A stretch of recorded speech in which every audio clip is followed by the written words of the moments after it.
Why was everyone ignoring her at the briefing table? She could feel the silence pressing in, even though the room was full. Men leaned across to whisper to one another. Papers shuffled. A chair scraped against the concrete floor, but no one looked at her directly. No one spoke her name. It wasn't the first time. It never surprised her anymore.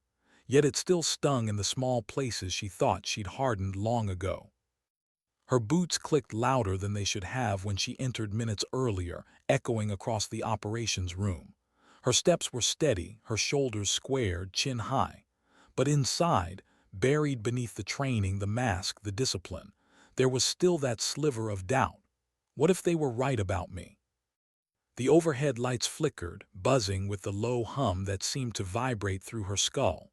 A map glowed across the far wall, its red markers like tiny bleeding wounds. Voices droned, dissecting routes and contingencies. She sat in row 9, back corner, a nobody's seat. And yet the folder she carried weighed more than all of them combined. Names, coordinates, patterns she'd pieced together in long hours of silence while the others laughed in the chow hall.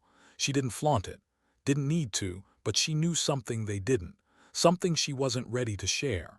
Not yet. The colonel's voice cut through, stern, clipped. He scanned the room, eyes hard like stone, his finger stabbed at a mark on the map. High-value target, confirmed location. A ripple of tension moved across the table, shoulders stiffened, pens tapped, but still no one looked back at her. Until he did. The colonel's gaze found her holding steady. His voice didn't rise, didn't shift, but it was clear. "Price," he said, "you're on Overwatch." The word dropped heavy, Overwatch. She nodded once. Not too fast, not too slow, controlled. But inside her chest, her pulse picked up, pounding against her ribs. Overwatch wasn't just a role. It wasn't just covering fire from some distant vantage point. It meant everything. It meant being the eyes above, the unseen presence. It meant knowing that if anyone down there didn't make it back, it could be because of you, because you blinked, because you hesitated. And for her, it meant something else, something no one else in that room could possibly know. She could feel the shift in the air around her, the slight narrowing of eyes, the twitch of a jaw, the doubt that whispered in the silence between breaths. Why her? She didn't flinch. She didn't explain herself. She had learned long ago that explanations were wasted on men who had already made their judgment. But behind her steady gaze was a memory she couldn't bury, a memory that dragged behind her like a shadow she couldn't outrun. The first time she had shouldered a rifle, it wasn't for the army. It wasn't for missions or objectives or some higher cause etched into briefing papers. It was for silence, for control, for the only thing that made sense after the night her world collapsed. She remembered the phone call, the words she couldn't unhear. "Your brother, we regret to inform you, ambush outside Fallujah." Her knees had buckled before she even realized she was falling. The house had felt too quiet, too empty, as though the walls themselves mourned with her. Her mother's voice had cracked on the other end, shattered into sobs that cut her deeper than any wound could. He was 21. He was supposed to come home. He was supposed to tease her about the way she burned toast or the way she couldn't ever sleep on long car rides. He wasn't supposed to be a folded flag in a wooden box. That night she had gone into his room, sat on the edge of his bed, staring at the posters still taped to the wall, the boots still tucked under the dresser, and she had sworn something to herself, sworn she wouldn't let his story vanish, sworn she would carry the silence for him. Every round she chambered after that, every sight she adjusted, every breath she measured against a trigger pull, it was him she was talking to, him she was answering. But no one here knew that. Not Rodriguez, not the colonel, not the dozen pairs of eyes that judged her in silence. They saw a name on a roster, a seat filled in row 9. They didn't see the nights she had frozen, the single mission where her hesitation cost a life, another brother to another family, the way guilt had carved into her bones since then, refusing to let go. Overwatch, the colonel repeated like a seal pressed into wax. Final, irrefutable. She gave one more nod, her jaw tight, her expression calm. But inside something shifted. Fear, resolve. The two were tangled so tightly she could no longer tell them apart. The briefing moved on. Voices rose and fell. Coordinates confirmed. Contingencies stacked. She took in every detail, memorizing, filing away. But a small corner of her mind drifted back to her brother's laugh, back to the flag folded tight enough to suffocate. And still she said nothing. Not about him. Not about the folder heavy in her lap. Not about the truth she had sworn she wouldn't tell. Not yet. When the briefing ended, chairs screeched back. Men filed out in clusters, their conversations low, muttered, excluding. She rose slowly, deliberately, as if unbothered. Her boots clicked again, loud in the thinning room. Rodriguez brushed past, eyes glancing sideways, just a flicker, curiosity, doubt. Maybe both. He didn't speak. Neither did she. Outside, the air was cool, the night sky stretched wide. Stars hung like distant watchmen. She drew in a breath, filling her lungs with something steadier than the recycled air of the briefing room. She tilted her head back just slightly. A small defiance. A reminder to herself, you belong here, even if they don't say it, even if they never will. 1,000 eyes had watched her, judged her, doubted her. But the world would not remember the whispers, the doubt, the silence. The world would remember the way she raised her head. Why did the air inside the helicopter feel heavier than the night sky outside? The blades cut the darkness in relentless rhythm. Whump, whump, whump. Each rotation pressed against her chest, a pounding too close to her own heartbeat. The red interior light cast shadows across faces that didn't look at her. They were looking at each other, familiar glances, half-smiles, inside jokes passed without sound. She sat at the edge of the bench, rifle across her lap, eyes closed, not sleeping, not resting, just retreating into silence, the only armor she trusted anymore. Around her, gear rattled, straps tightened, boots shifted against the steel floor. A small world of ritual, of preparation. Every man carried something invisible, the weight of missions past. She could feel it in their body language, see it in the way their hands lingered on weapons like lifelines. But she was the only one carrying a secret. Rodriguez leaned forward, elbows on knees. His voice carried over the roar, pitched just enough to reach her. You ever done this before? Half a challenge, half a lifeline. His eyes, kind, tired, scarred, didn't quite match the teasing lilt of his tone. She opened hers, met his gaze, held it, then gave him the only answer she could without unraveling too much. Enough. The corner of his mouth twitched, not quite a smile. He leaned back, nodding once as though that word told him more than it really did. Enough. The word echoed in her mind after he looked away. Enough to carry the guilt. Enough to know the cost. Enough to keep doing it even when part of her didn't want to anymore. The truth she couldn't tell him, couldn't tell anyone, was that she had also done it too much. Enough times to know every sound of breaking glass, every shade of blood under different lights, every silence that followed when a target dropped and the world didn't immediately change for the better. A hand tapped her boot. Across from her, Kowalski smirked. Overwatch, huh? Guess we'll see if that works out. His tone was sharp but not cruel, more like a man poking at something he didn't understand. She didn't reply, she didn't need to. Silence was her reply, it always was.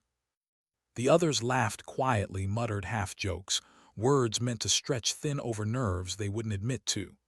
One of them dug in a pocket, pulled out a photograph, folded and refolded so many times the edges were white. A little girl with pigtails. He stared at it longer than he meant to, then tucked it away before anyone noticed. But she noticed, she always noticed, because noticing was survival. Her brother had carried a photo once. Same creases, same faded corners, but his was of the two of them, his arms slung around her shoulders, their smiles crooked, her hair windblown. She hadn't thought about that picture in years. She didn't know where it ended up. maybe folded inside his wallet, buried under dust and heat in the desert where he died, maybe sent back with his things, lost in the shuffle of grief. She wondered if the man with the little girl would survive tonight to fold that photo again tomorrow. The helicopter banked left, the sudden tilt pulling her sideways. Wind rushed in through the open door, dry and sharp, carrying the smell of dust and fuel. Below, the ground stretched in shadows, ridges and valleys hidden under moonlight. Out there was the village. Out there was the man they were hunting. Out there was every reason she had forced herself into this seat, into this mission. She kept her eyes closed a moment longer. Let the rhythm of the blades press into her. Let the memory of her brother's voice slip in. Don't freeze, kid. Whatever you do, don't freeze. She had frozen once, just once. The night another team had trusted her when her finger had hovered too long on the trigger, 1 second too slow. That was all it took. The radio had screamed, the comms filled with chaos, and when the dust cleared, someone else's brother hadn't made it home. She never forgot the way his teammates looked at her afterward. Not angry, not forgiving, just empty, as though they'd known this was always a possibility. She swore it wouldn't happen again, but swearing didn't silence the fear. The bird jolted as it began to descend. Harnesses tightened, rifles lifted. No one spoke now. The time for words had ended. She opened her eyes, adjusted her grip, checked the chamber with practiced precision, everything deliberate, everything controlled. Rodriguez glanced at her one last time. He didn't ask again. He just nodded, as if the answer was already there in the way she steadied her breathing. The ground rushed closer. Dust spiraled upward, swallowing the helicopter in a storm of grit. The noise was deafening, pressing into ears and bones alike. Boots hit earth, one after another, shadows moving fast, purposeful. She stepped into the chaos, lungs filling with sand-laden air, eyes already scanning the horizon. Her perch waited, half a mile out, a ruined wall on a hill overlooking the village. The others disappeared into alleys and doorways, rifles raised, hands signaling silently in the dark. She moved alone, slipping into the shadows, every step calculated. The world was stripped to essentials now: breath, heartbeat, sound.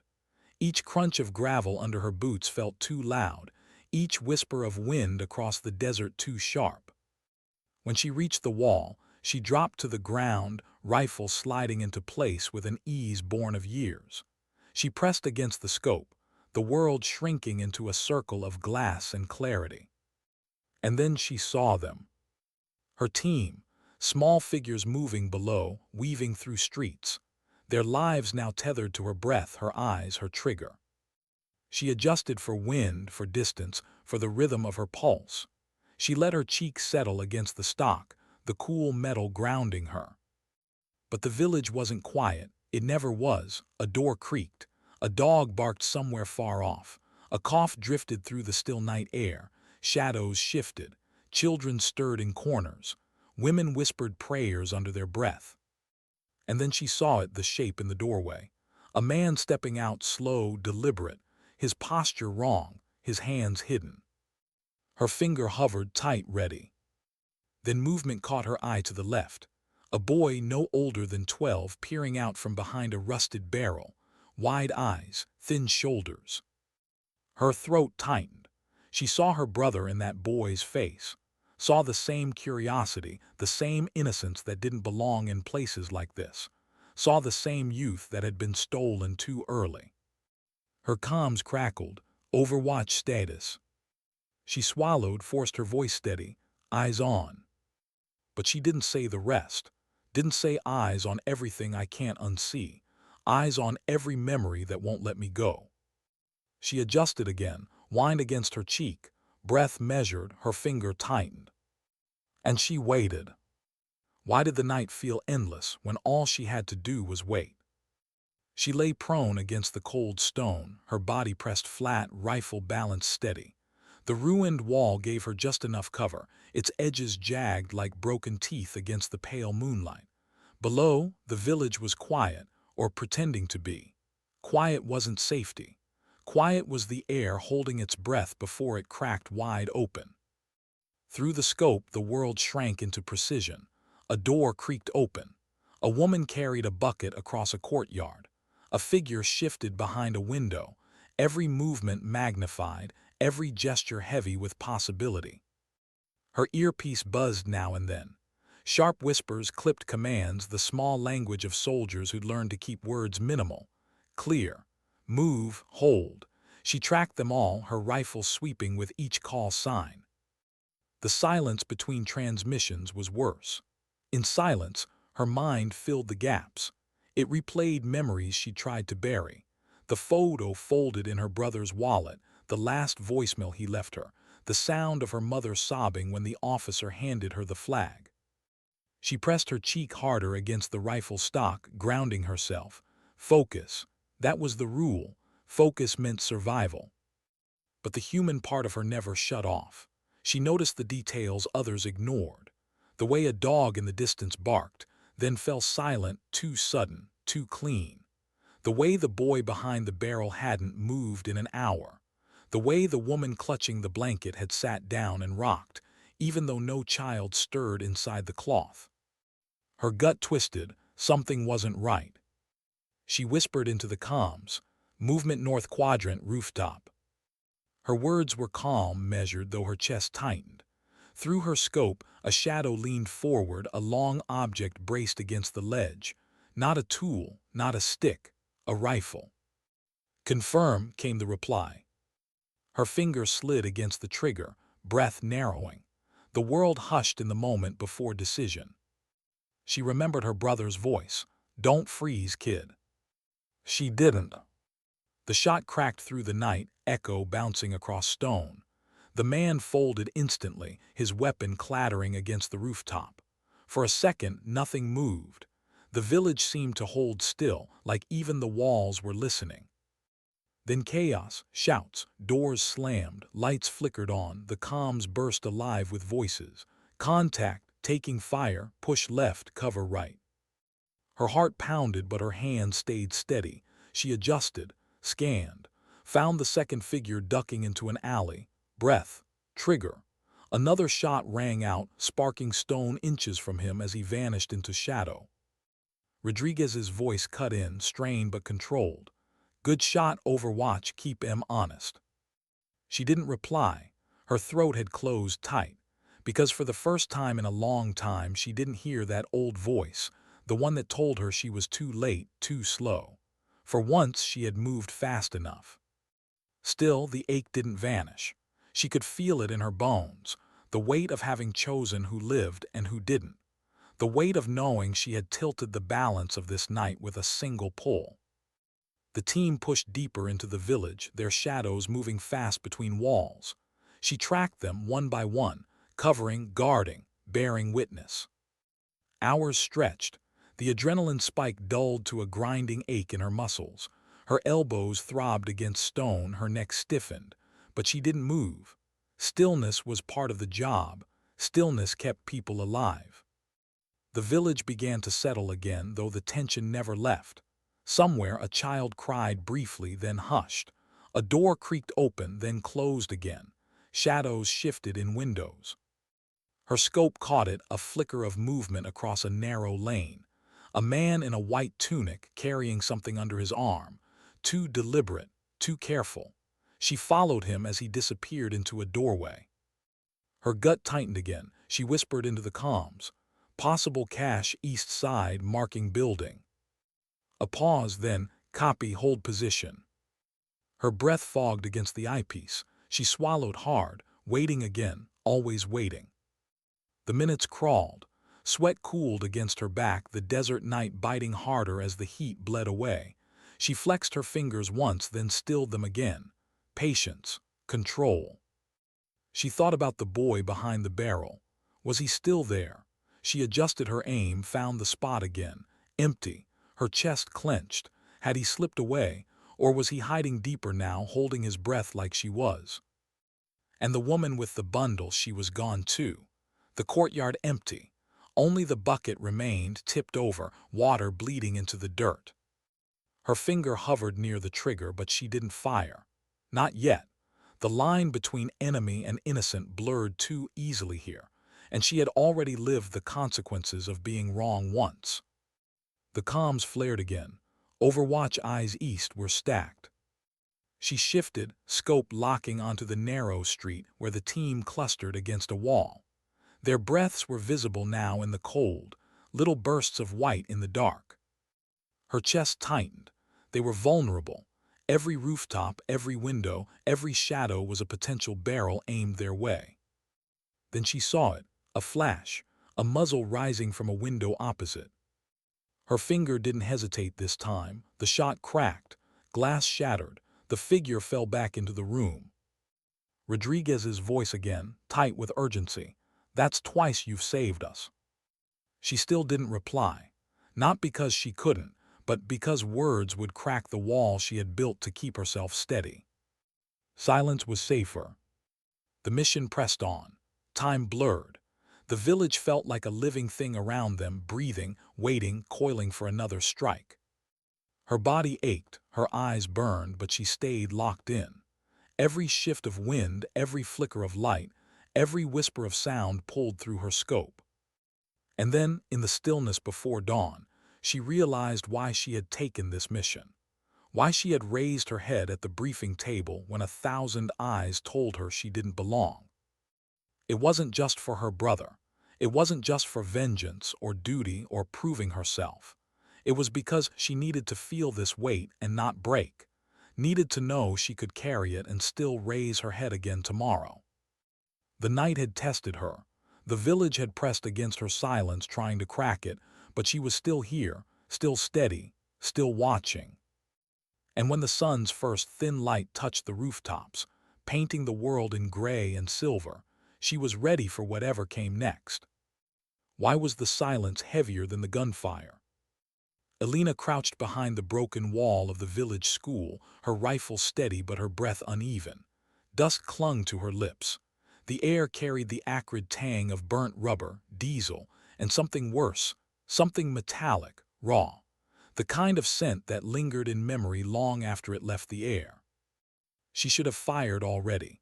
The colonel's voice had been clear over the comm. "We need eyes, we need cover, don't wait." But her finger hovered, reluctant, as if the trigger itself carried judgment. Rodriguez slid in beside her, his face streaked with sweat and dirt. "What the hell are you waiting for?" he hissed, scanning the street through his sight. Her jaw tightened. "There's too many civilians moving in the open." "Yeah," he growled, "and if we do pin those shooters down, there won't be any civilians left." The call was hers, she knew it, but even in the chaos something gnawed at her chest, pulling her away from instinct. A memory intruded, her brother standing in their backyard, teaching her how to hold his old hunting rifle. "Don't ever aim at something unless you're ready to carry it for the rest of your life," he had told her. His laugh after was easy, careless, but the words stuck. And now, with 1,000 eyes waiting on her unseen decision, she wondered if she was about to prove him right. A crack split the air, not hers. A hostile round shattered the corner inches from her head, showering her with brick. Rodriguez cursed and leaned back. "They're moving in pairs," he said. "You take left balcony, I'll cover street." She swallowed, steadied her breathing, slid her crosshairs toward the balcony shadow. A flash of movement, thin arms, a rifle barrel, just a kid, barely older than the cadets back at base. Her chest tightened, hands trembling ever so slightly. Was this war or punishment? The boy leaned out, too far, too exposed. She exhaled, her finger pulled. One shot, one sound.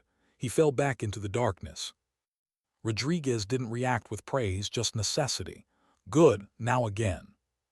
But in her gut, the victory felt hollow. It wasn't relief that filled her veins. It was a quiet ache, a quiet guilt that only grew stronger in silence. By nightfall, the gunfire subsided into scattered echoes. The village was secure, or at least as close to secure as anything in this war ever got. Their squad moved cautiously through alleys lit by the occasional flare. Windows glowed with the flicker of lamps. Families peeked out, eyes wide, lips pressed tight. Fear didn't vanish with gunfire. It only changed shape. They bivouacked in the courtyard of the half-destroyed school. The chalkboard still bore fragments of lessons, numbers half erased, letters scrawled in childish handwriting. War had no respect for innocence. Rodriguez sat sharpening his knife, rhythm steady, while another private patched a radio. The colonel stood in the corner, cigarette in hand, eyes scanning every shadow like he could see ghosts hiding there. Elena sat apart, helmet off, staring at her hands. They didn't look like her hands anymore. They looked older, rougher, bloodied though they were. She flexed her fingers, but the weight remained. Rodriguez glanced over. "Don't do that." She blinked. "Do what?" "That thing, that stare, like you're seeing ghosts." Her lips pressed. "Maybe I am." He exhaled, scraping the blade slower. "We all are. Just depends which ghosts decide to stay." She wanted to tell him about the boy, about her brother, about the way every trigger pull felt like she was unraveling another thread in herself. But the words caught. Instead, she asked, "Do you ever doubt?" He paused, looked at her, the knife stilled in his hands. "Every damn day," he admitted. "But if I let it stop me, you'd be the one carrying me home. So no, I don't let doubt win." His honesty startled her. For a moment, she saw not the soldier with bravado, but the man beneath, carrying his own invisible burdens. The colonel's shadow stretched across them then, voice low. "You both need rest. Tomorrow will be worse." Neither argued, because they knew he was right. Sleep didn't come easy. The night was broken by distant artillery, by the faint cries of children hidden in basements, by the wind whispering through shattered glass. Elena lay awake, staring at the ceiling where moonlight traced fractured lines. Her brother's face appeared in those lines. His smile. His last letter. She hadn't told anyone she carried it folded in her chest pocket, close enough to feel against her heart. The letter was her anchor and her wound. In it, he wrote of believing in her strength, of knowing she'd carry their family name further than he ever could. He wrote it before his convoy was hit, before she got the news that broke her world in two. And now, every mission, every shot, felt like an attempt to justify those words, to live up to a ghost's expectation. But what if she never could? Morning came in harsh light. The colonel briefed them quickly. Intel suggested enemy reinforcements were moving toward the northern ridge. If they reached the village, everything they'd secured would collapse. Their task was simple: hold the ridge until air support arrived. Simple on paper, deadly in truth. The climb was steep, rocks slick with morning dew. Elena's breath burned in her throat. She moved with discipline, but inside she carried a storm. Rodriguez cracked a joke mid-climb, something about the coffee tasting like engine oil. She managed a smile. Small but real. Human moments mattered. At the crest, the view stretched far. Hills rolled into valleys and the village below looked fragile, a toy town caught between giants. She set up her rifle, scanning the horizon. The silence before contact was always the hardest. Every sound seemed amplified, the click of her scope, the flutter of a bird's wings, the shifting of boots on gravel. Then movement, dozens of figures cresting the opposite ridge. Black banners, rifles, steady advance. Her pulse quickened. She steadied her breathing, remembered training. But beneath the steel discipline, fear whispered, "What if we can't hold? What if this is the ridge we die on?" Rodriguez's voice was calm, too calm. "Wait for my mark." The colonel's command cut in. "Make every shot count. We hold here or we lose everything." Elena locked her sight on the lead figure, younger than expected. Again, always younger than expected. Her finger hovered, trembling just slightly. And then she did something she hadn't done before. She whispered under her breath, too soft for anyone to hear. "I'm sorry." The first shot rang out. The battle began. Hours blurred into chaos. The ridge was fire and smoke, a cacophony of shouting and explosions. Elena lost count of how many she dropped. She only knew the recoil burned into her shoulder, the taste of grit in her teeth, the endless cycle of aim, exhale, fire. Rodriguez was beside her, voice hoarse but steady, calling out positions. The colonel barked orders, his own rifle blazing. They were holding, but barely.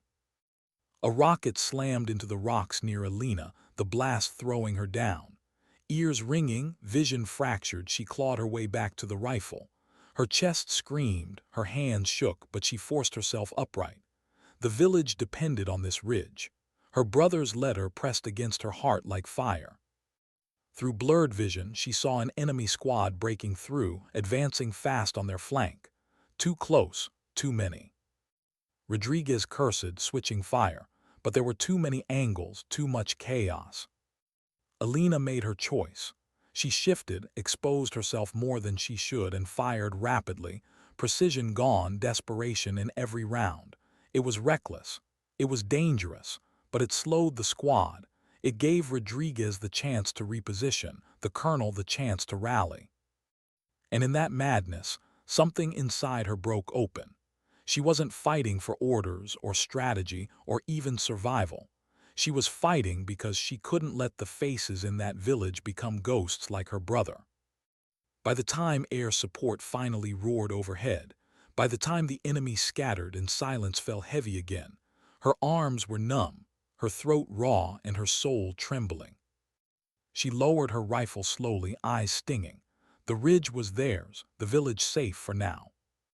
Rodriguez dropped beside her, chest heaving, eyes wide with exhaustion. He gave a rough laugh. "You're out of your damn mind." Her lips curved barely. "Maybe." He shook his head. "No, maybe saved us all." But her eyes drifted to the horizon where smoke still curled, where silence carried weight, and she wondered, not for the first time, if saving others always meant losing pieces of yourself. Why did the silence after battle always feel louder than the fight itself? Alina sat on the ridge long after the echoes of gunfire had faded. The earth beneath her boots was torn, blackened by rockets and scarred by shrapnel. The horizon was streaked with smoke trails that drifted upward like unanswered prayers. Her rifle lay across her lap, heavy, its barrel still warm. Around her the squad moved with slow, deliberate motions. The adrenaline had drained, leaving only exhaustion and the fragile rhythm of survival. Rodriguez limped past, muttering curses under his breath, but alive, always alive. The colonel stood farther down the slope, his back rigid, radio pressed to his ear. His face was stone, but his hands trembled slightly as he lit another cigarette. Alina pressed her palms against the dirt, grounding herself. She had fired until her shoulder bruised, fired until she stopped counting. And now, as the wind tugged at her hair and the world dared to be quiet again, the guilt seeped back in. She saw faces, not just of the men she had dropped on the ridge, but of that boy in the balcony yesterday, his thin arms, the way his body had fallen out of sight. She could still hear her whisper in her head, "I'm sorry." Her throat tightened. She pressed her lips together until they went white. The world only remembered the shots fired, not the way her hands shook after. Rodriguez collapsed beside her, his rifle clattering against stone.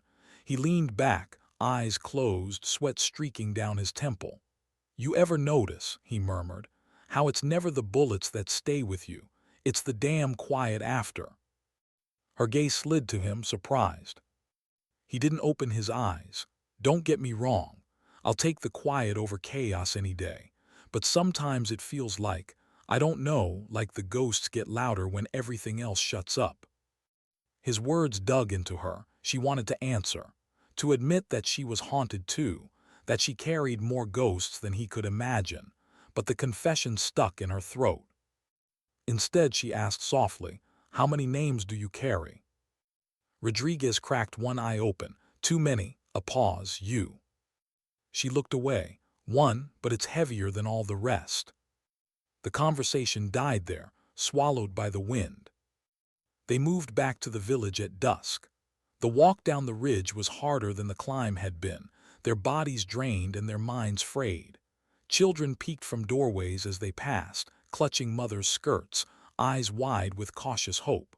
Men came forward, offering bread, water, shaking hands that trembled with gratitude.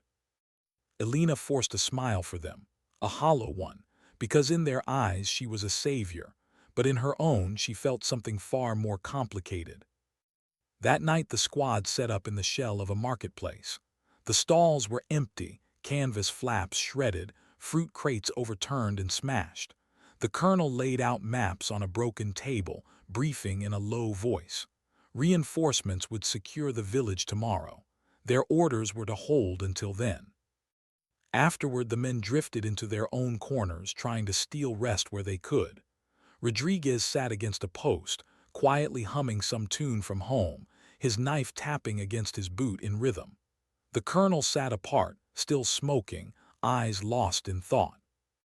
Elena pulled off her helmet, wiping her face with a cloth. Then, when no one was looking, she slipped her hand into her chest pocket. The letter was still there. Folded, worn, edges frayed. She hadn't read it in weeks, but she knew every word. Her brother's handwriting looped across the page in ink faded by time and sweat. She unfolded it slowly. Elena, if you're reading this, it means you're still out there, still fighting. You've always been stronger than me, even if you don't see it. Don't let the weight of the world make you forget that. Her throat burned. The words blurred. She pressed the letter to her lips and closed her eyes. Rodriguez's voice startled her. You ever gonna tell me who that's from? She froze, slowly folded the paper. No. He studied her in the half-light, face unreadable. Fair enough. He leaned his head back, shutting his eyes again, but his tone lingered, not judgmental, just curious. The colonel's voice cut through the quiet. Get some sleep. Tomorrow doesn't promise kindness. But sleep never came. She woke to the sound of rain. Light, steady, tapping against tin and broken glass. For the first time in days, the air smelled clean, washing away the smoke and sweat. But inside her, the heaviness remained. The colonel was already up, packing. He had dark circles under his eyes, deeper than before. HQ confirmed reinforcements are en route, he said. 2 hours, maybe 3, we hold till then. Rodriguez groaned awake, muttering about his back. Another soldier passed out ration packs. The mood was muted, tired, hopeful but cautious. Elena chewed on dry bread, staring at the rain. It blurred the edges of the world, softened the jagged ruins. For a moment, she could almost believe they were anywhere else. Then she heard it, distant, faint, a low rumble, engines. The colonel stiffened, grabbed his binoculars. Movement East Road. They scrambled, grabbing rifles, rushing to positions. Elena set up behind a broken stall, sight trained down the muddy road. Through the haze of rain, trucks emerged, armored, marked, not friendly. Her pulse spiked. They're early, she muttered. The colonel's jaw tightened. Hold positions. We stall them until our reinforcements get here. The truck slowed, soldiers dismounting, spreading into the village outskirts. Shouts echoed in a language Elena only half understood. Doors slammed. Women pulled children into cellars. The quiet village became a trembling heart again. Rodriguez crouched beside her, rifle ready. He gave a grim smile. Here we go again. Her breath steadied, but her heart was not steady, not anymore, because in her mind she heard her brother's voice.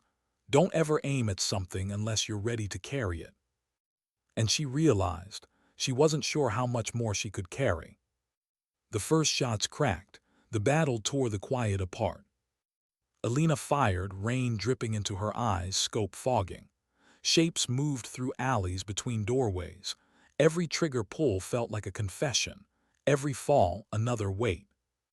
Rodriguez shouted coordinates, covering her flank. The colonel barked orders, his voice a whip. But she heard less of them, more of the pounding inside her skull, more of her own breaths, ragged, uneven. At one point, she swung her scope and froze. Through the blur of rain, she saw a man guiding a child, no weapon visible. Her finger hesitated, heart pounding. Was he a fighter, a father, both? The colonel's shout broke through, take the shot. Her hands shook. He's unarmed. Take it. The moment stretched thin, like glass ready to shatter. And then from the side, Rodriguez fired first. The man dropped. The child screamed, pulled away by someone else. Alina's stomach lurched. She turned on Rodriguez, fury flashing. He wasn't.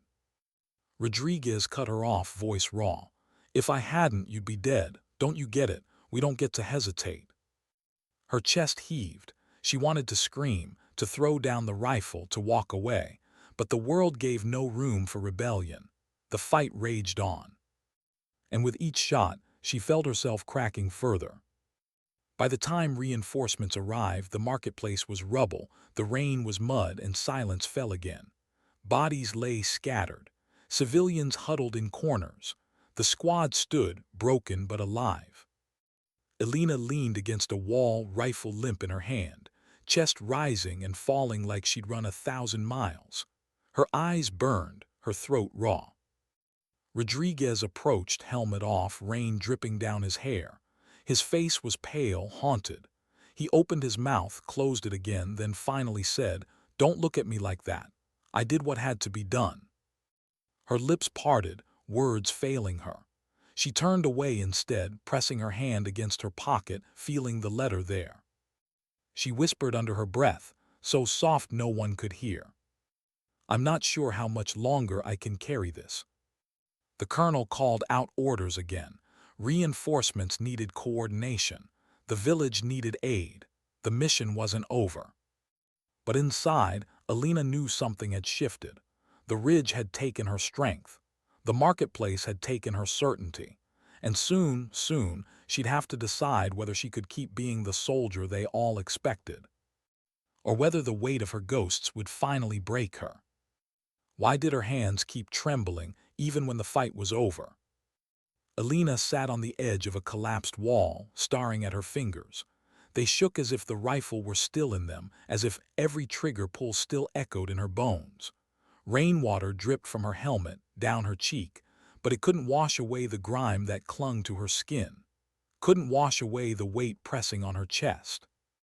The reinforcements spread through the village, bringing fresh supplies, stronger weapons, and a new sense of control. But instead of relief, Alina felt something darker, like she no longer belonged here. Like the fight had kept her alive, but the quiet was tearing her apart. Rodriguez dropped down beside her, chewing on an energy bar like nothing was wrong. His uniform was streaked with mud, his face pale under the bruises, but his eyes carried the same spark. The spark of someone who had been through hell too many times to question it anymore. "You held up," he said, tossing her half the bar. She didn't take it. Her hands were still shaking. He frowned. "Alina, look at me. You're still here. That's all that matters." Her gaze slid to him, sharp, haunted. "Is it?" Rodriguez studied her for a long moment, then leaned back, letting the silence settle. "You're not the first to ask that. Won't be the last." But for Alina, the question wasn't about survival. It was about the cost. The colonel called them together that evening, after the reinforcements had secured the perimeter. His face was as worn as the map spread across the table, his voice gravelly from smoke and exhaustion. "Command's shifting us north," he said. "Intel suggests the enemy is regrouping in the hills. If they dig in, this whole sector collapses. Our orders are to intercept before they're entrenched." The squad groaned quietly. Another march, another fight, another place to bleed. Alina felt the words like a hammer. North meant more villages, more civilians, more faces she couldn't forget. She wanted to speak, to question, to say enough, but her lips stayed sealed. The colonel's eyes moved over them, pausing briefly on her. He didn't speak it aloud, but she felt the weight of his judgment. He'd seen her hesitation earlier. He knew. After the briefing, Rodriguez nudged her. "You good?" She forced a nod. "Yeah." But inside she was. The march north was endless. Mud sucked at their boots, the air heavy with mist. The world smelled of wet earth and decay. Every step was an effort, every breath a reminder of how little strength she had left. Her brother's letter pressed against her chest like a burning coal. She touched it often, as if the paper itself could give her courage. But courage wasn't what she needed. She needed forgiveness. Rodriguez walked beside her, humming a tune under his breath. At one point he asked, "What you do before this?" She blinked. "Before the army." "Yeah." She hesitated. "I studied architecture." He raised an eyebrow. "Architecture, you're kidding." "No," her lips curved faintly. "I liked building things, making spaces safe. I wanted to design homes." Rodriguez chuckled softly. "Hell, that's the exact opposite of this life. You build, we destroy." His words cut sharper than he realized. She looked away, swallowing hard. But part of her wanted to tell him the truth, that she hadn't joined to build anything. She joined because her brother never came home. She joined because she thought wearing the uniform would let her stand where he fell, would let her carry his name forward.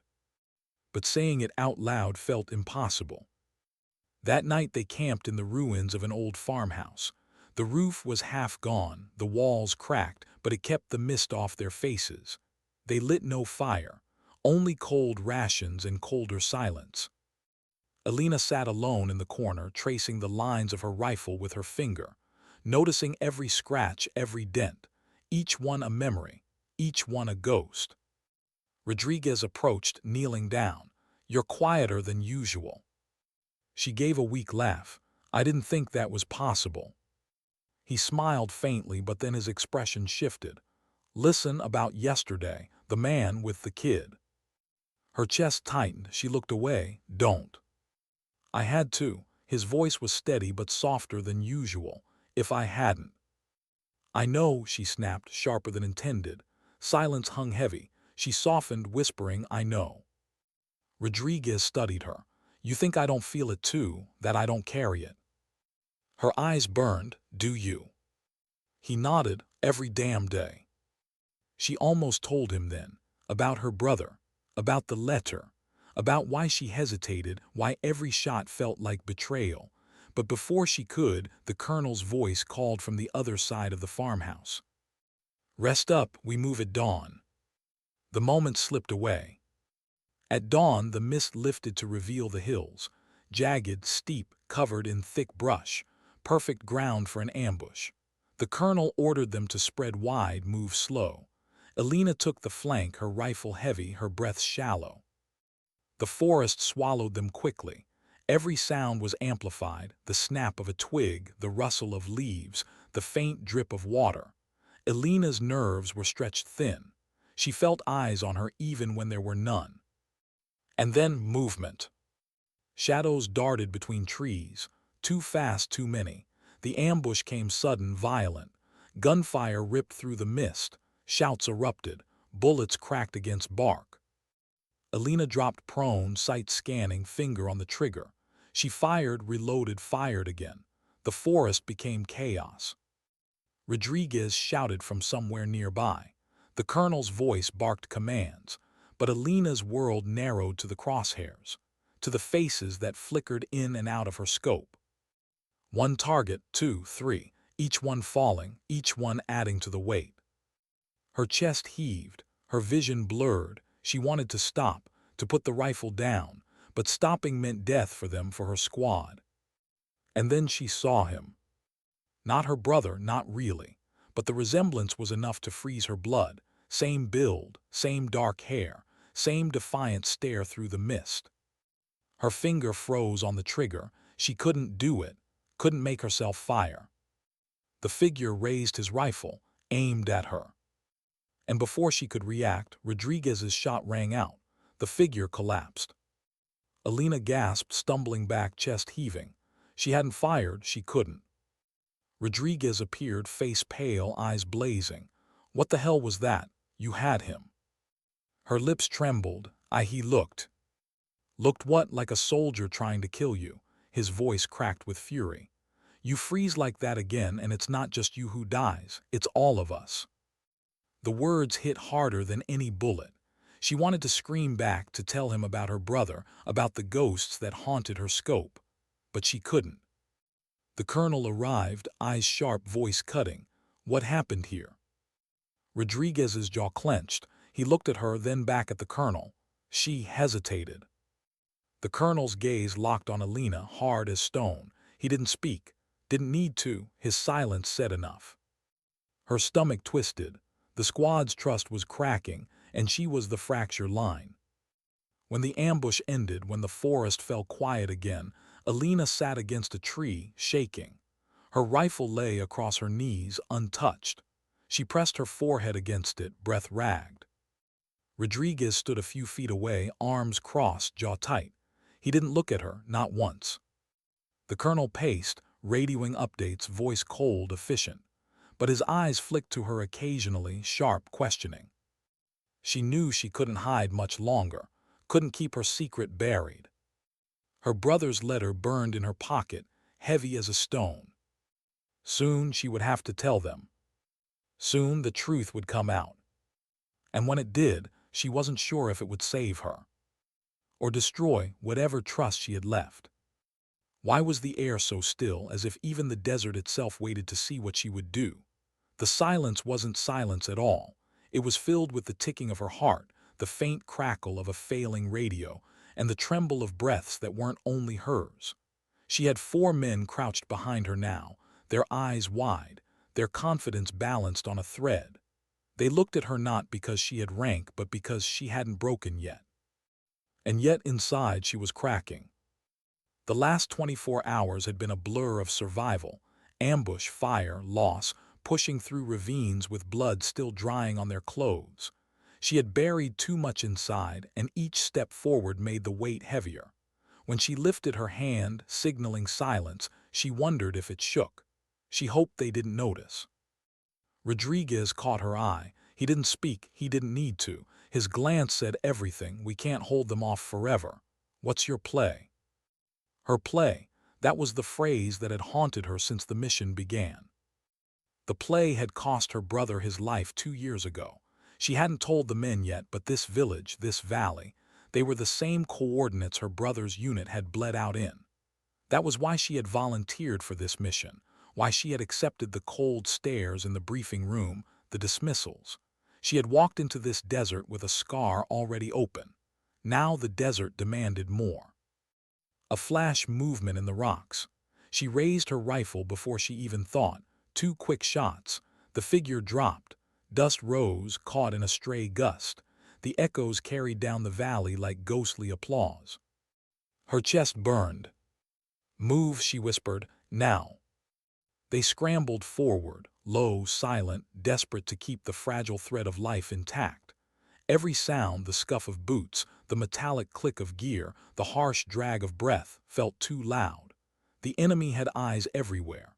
And yet she could feel something else pressing closer. The exhaustion of men who had given everything already, who wanted to collapse right there in the dust. One of the younger soldiers stumbled. His ankle twisted and he hissed in pain, dropping to a knee. Her first instinct was frustration. Not now, not now, but it melted as quickly as it came. She crouched beside him, her hand steady on his shoulder. His face was pale, lips tight, eyes wild with the panic of being left behind. "We don't leave anyone," she whispered. Her voice cracked on the words, but she forced steel into them. "Not on my watch." It wasn't just a promise to him. It was a vow to her brother. They shifted formation, adjusting their pace. It slowed them, risked everything, but it was the only way forward. The boy's arms slung over Rodriguez's shoulder, their steps uneven but stubborn. And still the mountain path stretched endless. Her mind drifted as they moved, back to the last time she had seen her brother, his grin, tired but warm as he adjusted his pack before deployment. He had called her the strong one, even as she tried not to cry. She hadn't believed him then. She didn't fully believe it now. But maybe strength wasn't about believing. Maybe it was about showing up again and again, even when belief had died. The radio crackled suddenly, harsh and broken, as though the air itself had split. A voice, faint but undeniable. Extraction window closing. Coordinates repeat closing. Her pulse spiked. They had minutes, minutes to reach the ridge. If they failed, there would be no second chance. The men looked at her again. The weight of their stares was heavier than any rucksack. She wanted to tell them she was just like them, scared, hurting, unsure. But she couldn't. Not now. Instead, she straightened. For a moment, she forced her head high as though defying gravity itself. 1,000 eyes might be watching, enemy, ally, ghosts of the past, but only one thing would be remembered, the way she carried herself in this moment. "Keep moving," she said, calm, firm, almost like she believed it. Gunfire erupted behind them, close, too close. The enemy had found their trail. Bullets spat stone chips into the air, whistling past ears, digging into the earth like angry claws. The men flinched, one cursed, another fired back blindly. "Don't waste rounds," she snapped, pulling them forward. Every second mattered now. The ridge appeared ahead, steep and jagged, the last barrier between them and the extraction point. It looked impossible, but impossible was no excuse. They began to climb. Hands scraped rock, knees slammed into stone, lungs tore against the thin air. The enemy fire grew louder, sharper, echoing through the canyon like a promise of death. She climbed harder. Every movement tore skin, bruised bone, but she refused to slow. Behind her, she could hear Rodriguez pushing the wounded soldier upward, step by desperate step. The others followed, teeth clenched, eyes fixed on her boots. Halfway up, a bullet struck close, ricocheting. A man slipped, nearly falling. She lunged, grabbing his vest, her muscles screaming as she anchored him. For a heartbeat, his weight dragged her toward the void. But she held. She always held. They pulled him back, breathless. He met her eyes, shock and gratitude mingled. She only nodded, then kept climbing. No time for thanks. Not yet. At last, the top. They crawled over the edge, collapsing in a tangle of limbs, sweat, and blood. The helicopter was there, dark silhouette against the fatting sky, blades chopping the air into fury.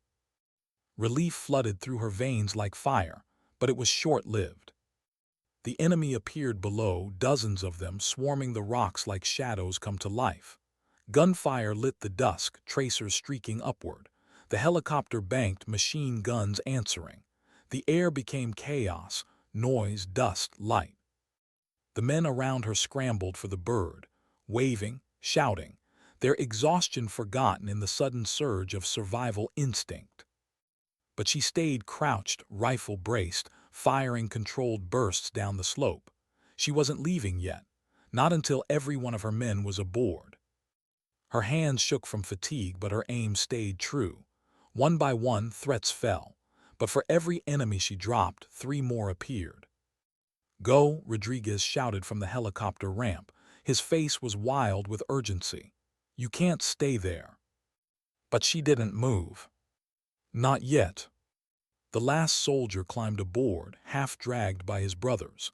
The helicopter tilted, ready to lift. She fired her last magazine dry, the rifle clacking empty. Only then did she sprint. The ground shook as she ran, the world narrowing into tunnel vision. Ramp, hand reaching, engine screaming. Bullets chased her, snapping at her heels, biting into the earth around her. She leapt, arms stretching, and Rodriguez's hand caught hers. The force nearly ripped her shoulder from its socket, but he hauled her in. She collapsed on the ramp as the helicopter lifted, dust exploding beneath them. For a long moment, all she could do was lie there, chest heaving, eyes burning. Around her, the men shouted in relief, laughter breaking through the storm. She closed her eyes. Her brother's face lingered there, half-smile frozen in memory. For the first time in 2 years, the image didn't break her. It steadied her. The ridge fell away below. The desert stretched endless, unforgiving, but they were rising above it now. And in the noise, in the chaos, there was one quiet truth.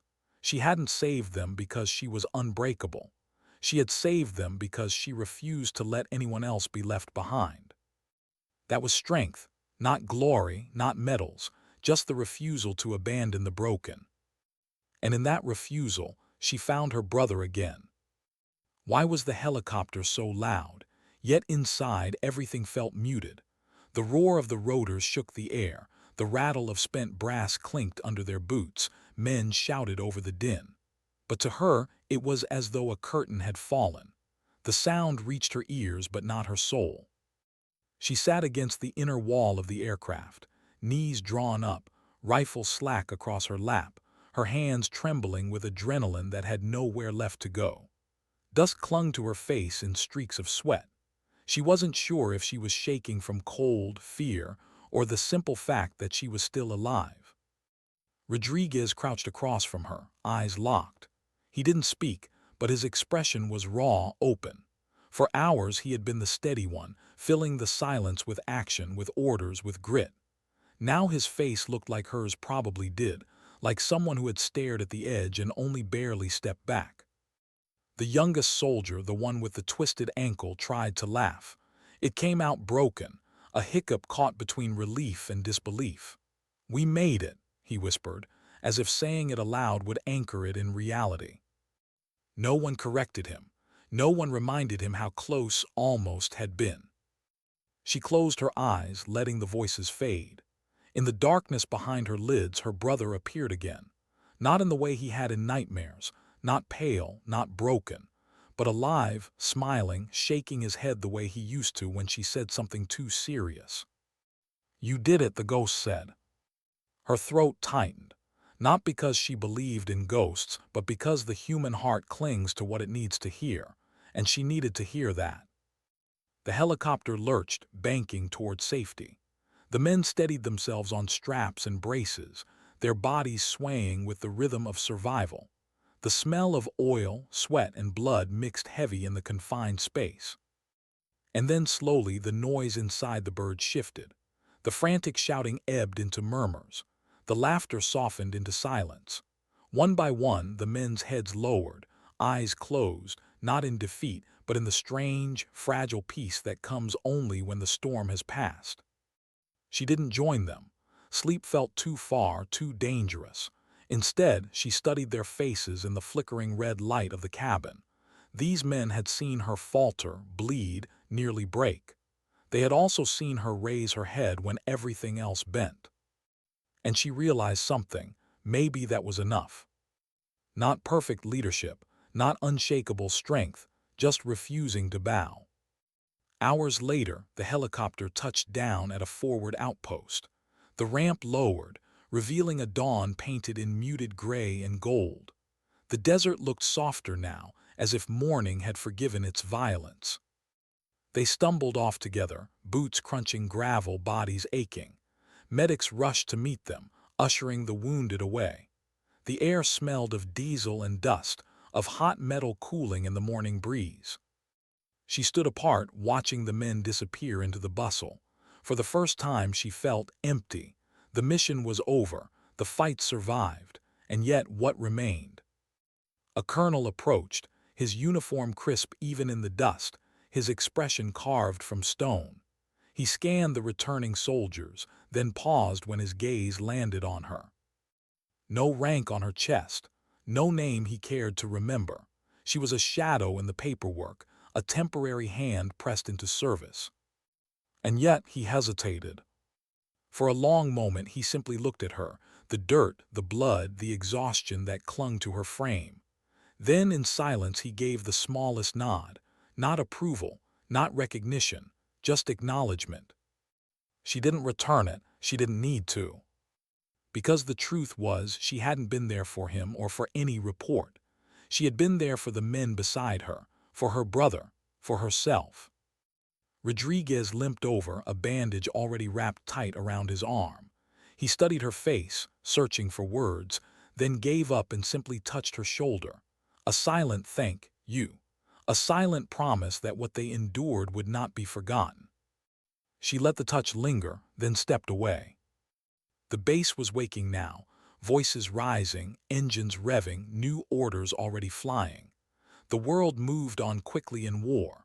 There was always another mission, another fire to put out, another name to write into the sand. But she knew she wasn't staying. She had come for closure, not career. Her fight was never meant to stretch endlessly forward. It had been about one promise, made in the quiet of grief, kept in the roar of battle. She found a quiet corner near the fence line, where the horizon stretched infinite. The rising sun painted the desert gold, and for the first time in years, she let herself breathe without the weight of guilt. Her brother's name rested on her lips. She whispered it, soft enough that only the wind carried it. And then she let it go. The weight didn't vanish, but it shifted.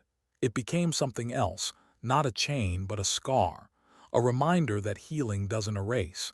It just teaches you how to live with what remains. Behind her, the men she had saved would tell the story. They would exaggerate some parts, soften others. They would argue about details, about who had fired which shot, about how close death had come. But one detail would remain the same in every version. When they spoke of her, they wouldn't talk about medals or tactics or even the firefight itself. They would remember the way she had lifted her head when everything seemed lost. That image would outlast the chaos. Not because it was dramatic, but because it gave them something to hold onto when their own strength faltered. Sometimes dignity doesn't speak, it simply acts. She turned from the fence line, walking back toward the base, the dust rising softly with each step. There would be no parade, no speech, no history book entry. But that wasn't the point. The point was survival, carrying the broken with grace, leaving no one behind. And as the sun climbed higher, burning the horizon clean, she allowed herself a rare, fragile thought. Maybe this was enough. She lifted her head once more. And the world, if it remembered her at all, would remember only that.